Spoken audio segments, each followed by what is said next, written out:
Let us pray. May the words of my mouth and the meditations of our heart be acceptable to you, O Lord. Amen.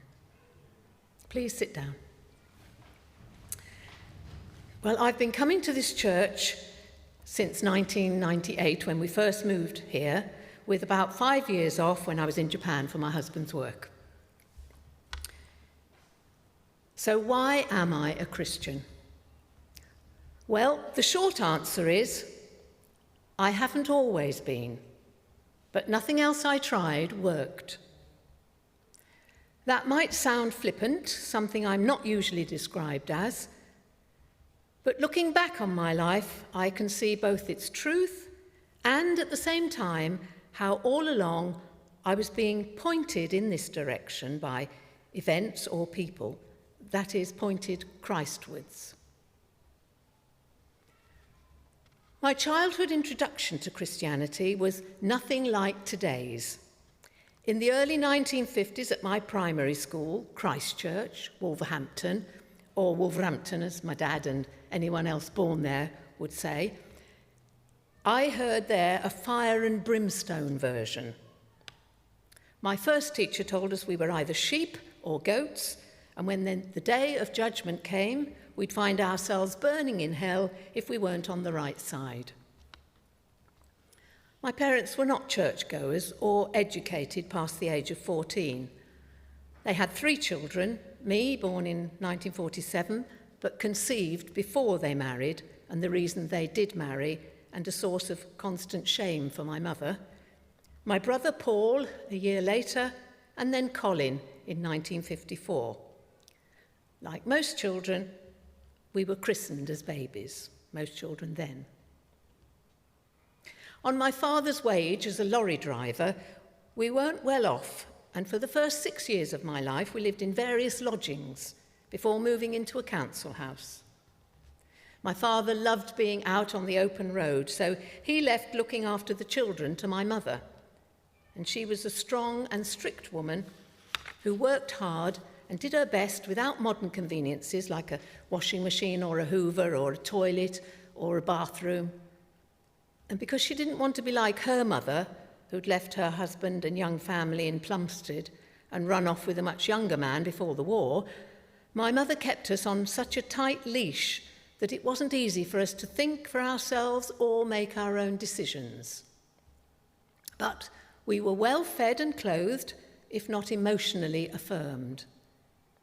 In those days, you'd often hear it said that children should be seen and not heard, and that's what my mother would say.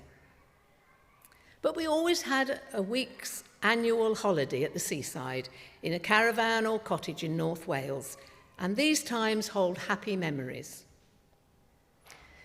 Sadly, in her early 30s, my mother suffered with alopecia, eventually losing all her hair, which was the cause of much discomfort and stress in the household.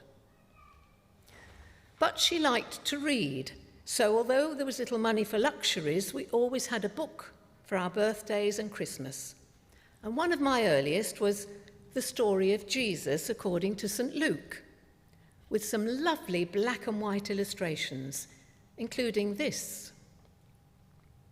A demon with long claws and bared teeth attacking a child. You can imagine my nightmares. I loved reading, but what stuck with me was the image of that devil, not the child in the arms there of Jesus. However, my school friend took me to the Baptist Sunday School where, undeterred, I enjoyed listening to the parables Jesus told. And at 10, because my friend was doing it, I wanted to be confirmed and to wear a white dress. The vicar gave me a multiple-choice checklist of sins in preparation for the big day. Top of the list was, I have been deceitful. Tick. When my mother saw this, she was dismayed. Why have you ticked that, she asked. Because you said I was deceitful, I protested. You're not deceitful, she said, making sure I crossed out the tick. But it left me confused about both the meaning of deceitfulness and sin. However, I was confirmed, wearing a white pleated skirt and blouse, And my grandmother gave me my first Bible, and I continued going to church on Sundays. I don't have a picture of me at my confirmation, but this is one of me in a brownie uniform at a similar age. I was one of those few fortunate working class children in those days to pass the 11 plus, and I went to a mixed grammar school where, although I was shy, I thrived. I've put up that picture of me in the netball team because for any cricket fans amongst you, behind me is Rachel Hayhoe, later Rachel Hayhoe Flint, the England women's cricket captain, the first one in 1966. Before that, she was our games teacher. And that's a picture of me in a play at school, A Penny for a Song. As a teenager, listening to other friends' ideas, I must have let church-going slip, because I recall the same vicar who gave me the checklist passing me on my way home one day and asking, "Guilty conscience?" when I avoided his eye. Once more, my mother was not amused. Because I'd been introduced to the theatre at school and loved acting in plays, I got a place to do drama at Bretton Hall Teacher Training College. But after my A-level results came out much better than expected, my headmaster persuaded my parents to enter me into the clearinghouse for a university place instead. So, without really knowing what I was doing, I found myself reading French in one of the newly built 60s universities when I'd never even crossed the Channel. As part of the course, we studied the philosophy of existentialism. This presumes that life is meaningless, that good and bad are human constructions, and that we have free will to create our own meaning for which we are then responsible. There is no room for a creator. Once more, I was thrown off balance. And at 19, in my second year, the pressures of being out of my depth took their toll, and I had what was then called a nervous breakdown. Today, it would possibly be referred to as mental health issues, which I'd probably been suffering from unrecognised for some time. I'd come across the Christian Union earlier and gone to a prayer meeting, and in one of my exams, feeling at a loss for words, I wrote, "God will provide," and I walked out before finishing the paper. The next thing I recall from that difficult time was waking up in the annex of a psychiatric hospital where I spent 10 days, after which I was discharged. My father took me home, and unsuccessfully we tried to work out what had happened and why, of course, I'd failed the exams. But because my university tutor was married to the chaplain at the local teacher training college, a transfer was organised, and I began studying English at Christ Church College, Canterbury, in 1968. I qualified with a teacher's certificate in 1970. The college had a chapel at its heart, but I took no advantage of that, still feeling I wasn't the sort of person I imagined would be comfortable there. I spent my 20s and early 30s teaching English and French in comprehensive schools in Wolverhampton, second row, third left, and from 1980 responsible for drama at the Cathedral School in Peterborough. After school, I was busy directing school plays and getting pupils through LAMDA, London Academy of Music and Dramatic Art exams, while acting myself in drama groups at local theatres and spending my Saturday nights at parties and nightclubs. I was reading all the popular books on the self-help shelves in an effort to work out how to make myself more lovable and therefore happier. I had various boyfriends, many highly unsuitable. My mother was constantly urging me to settle down, which only made me more adamant that that wasn't for me. On reflection, I think I was having a late rebellion against my relationship with her and my claustrophobic upbringing. And I was looking for love in all the wrong places. I had no sense of my own self-worth, and I'm ashamed when I consider the suffering I put myself and others through by trying to fit in with the fashionable ideas of a free love society. Against everyone's advice, I left Peterborough in 1983 to follow the current boyfriend, a hairdresser, to Nairobi, Kenya, where he was going to work in a hotel salon. Again, I had no idea what I was letting myself in for, although I believed we would be married there. The relationship only lasted 6 more weeks when I discovered he was involved in drug use. But by then, I had found work in the only repertory theatre in Kenya and was learning stagecraft with British professionals. And at 35, my childhood dream had come true. I was acting for a living. That's Abigail's party. But due to a financial problem, the theatre had to close within a year.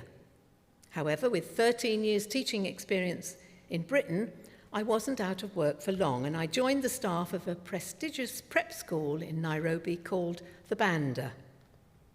There, I taught children like Ruth and David Trenier, whose parents, Chris and Mike, some of you will know, worked for the Navigators in Africa.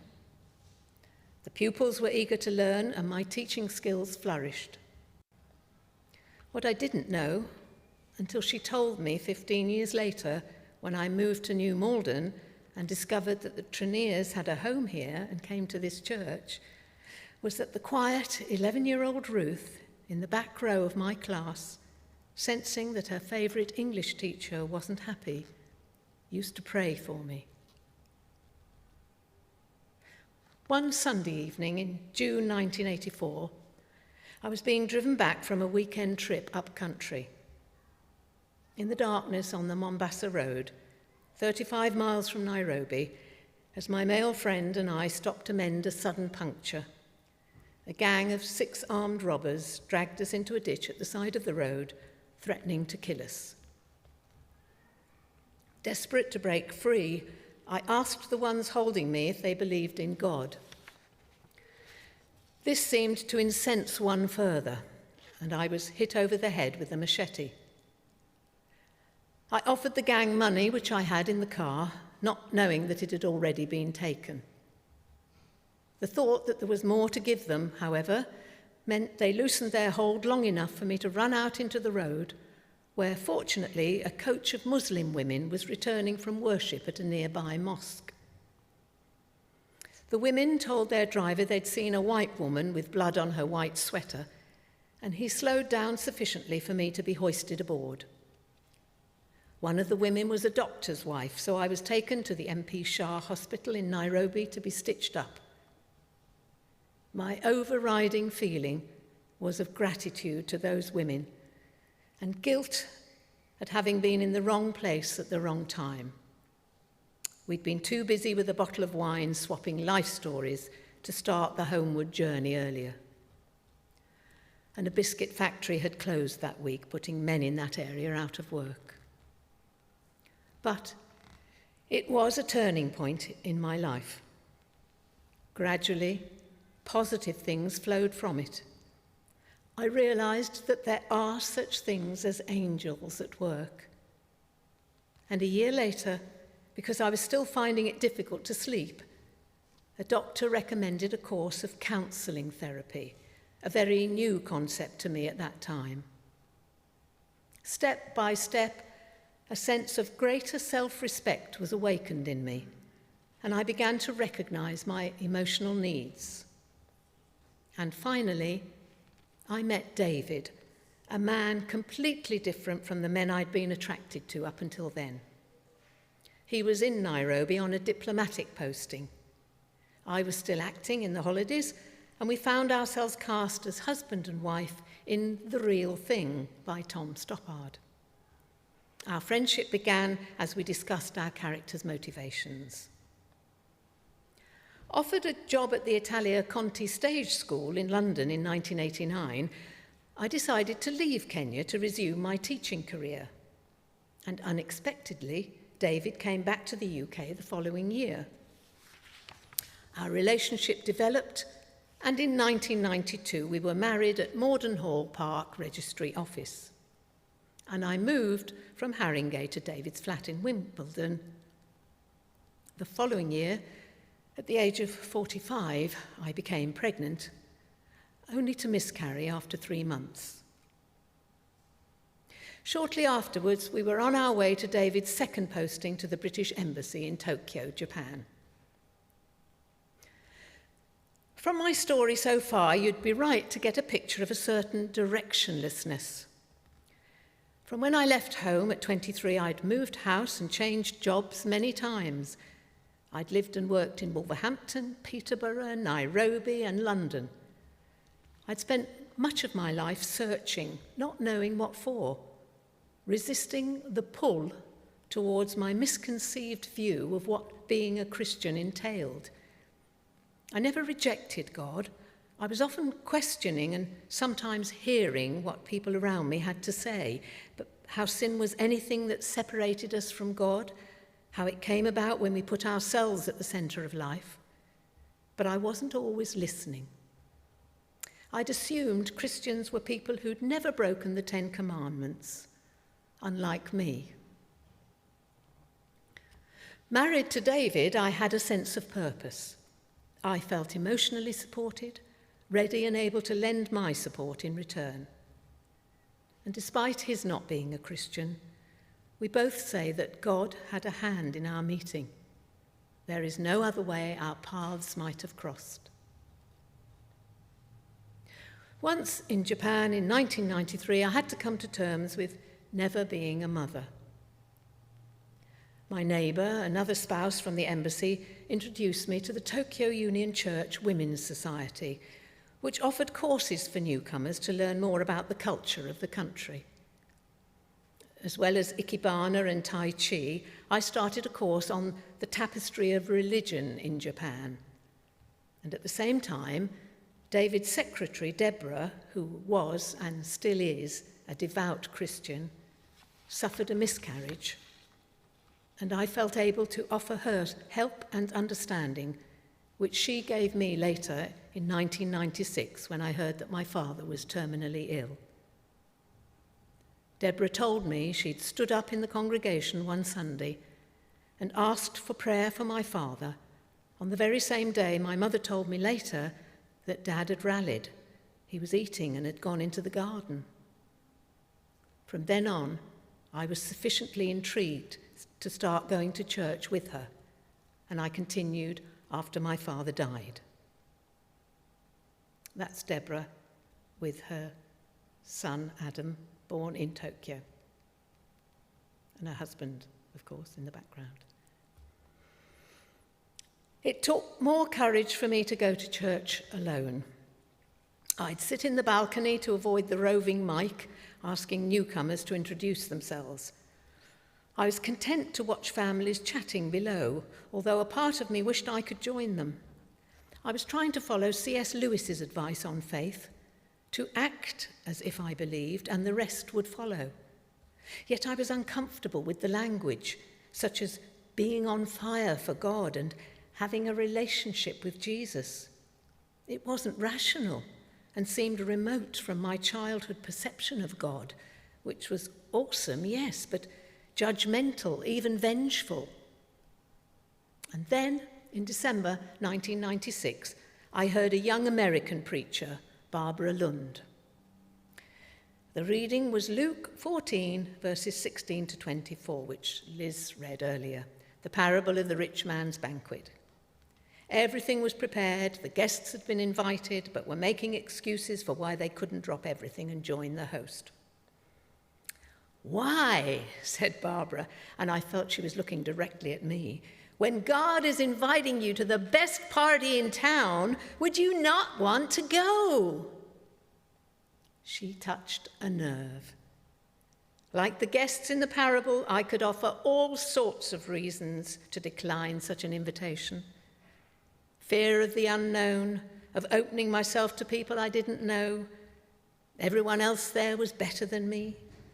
Christians looked joyful, yes, but that must be because they were pure and holy, had obeyed all the commandments, and life had treated them well. I was compelled to speak to Barbara as she said goodbye to the congregation at the door. She suggested meeting for coffee during the week, and there I told her some of what I was feeling, and was surprised to hear her say that she too had doubts and didn't think of herself as a good Christian. Naive though this might sound, it was probably the first time I realised that a Christian wasn't going to judge me, wasn't automatically perfect, and didn't have to be. I went to a course at the church on prayer based on a book by Richard Foster, an American theologian, Finding the Heart's True Home. I discovered that prayer wasn't only learned rituals, it could be a way of settling my anxieties. Foster writes, "We cannot master prayer because the object of prayer is to be mastered." We left Tokyo in 1998, and through a series of amazing coincidences, connecting people in our lives from Tokyo, Kenya, and New Malden, we found ourselves buying the house we live in around the corner from this church. Diana Butler knocked on the door in my first week and invited me to Wednesday Women, now renamed Connections. I did her Christianity Explained course and shared my questions about faith and doubt with her and others. And I joined Jackie Seeling's group to pray for Christian and non-Christian spouses. 10 years passed with inevitable ups and downs, and I became a regular member of the women's group and the church. I felt strengthened by the fellowship and prayerful attitudes I found here. In 2008, David was again posted to Japan, and I returned to Tokyo Union Church.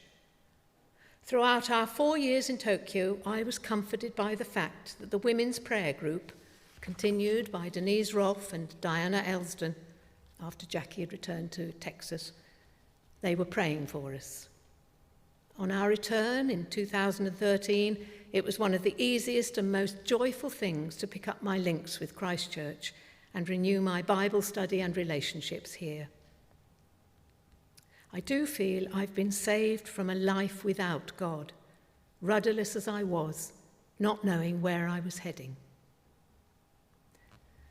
When David's parents died and he cleared the home in which he had grown up, he found 2 Bibles.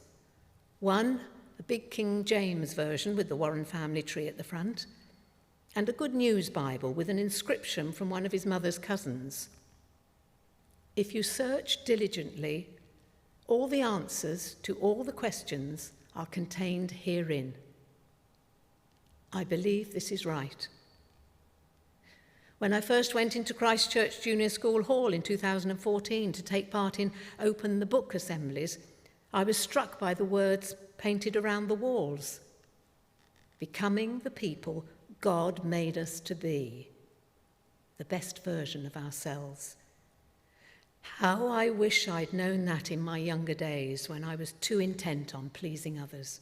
It might have saved me a lot of untold misery.